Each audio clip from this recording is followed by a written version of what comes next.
let's get to the market.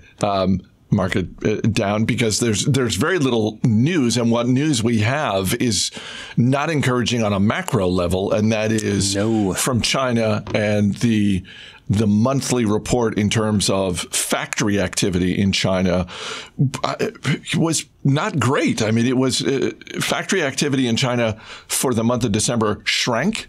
Yep. And it's the first time since mid-2017 that's happened. Yeah. And then if it were just China, you could say, oh, boy, the president sure is sticking it to the Chinese, USA. But it's actually a whole bunch of the manufacturing countries over in Asia. Korea somehow going the other direction for now anyway. South Korea, North Korea, I'm pretty sure the manufacturing is still probably lousy.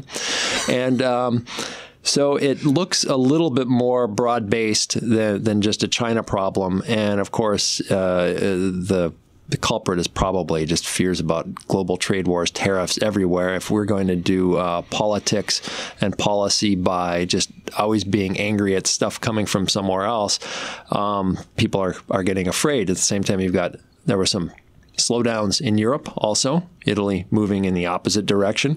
And so these are not good things. So if you see these indices down, probably a prediction that some companies are really starting to wonder about demand over the next few months, and they're pulling back a bit. Not good.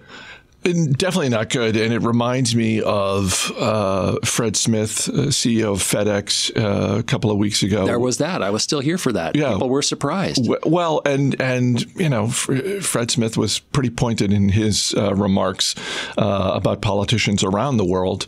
But it really points to something that and you touched on this. It really points to the level of uncertainty that large companies and, by ripple effect, medium and small companies have with respect to a lot of different things. Not just, okay, what is the state of trade between the U.S. and China, but also in terms of planning that large companies can do around manufacturing. What can they be certain of? And when you're doing your budgeting 12 to 24 months out, or further in the case of capacity, capacity increases, right, that you're investing in.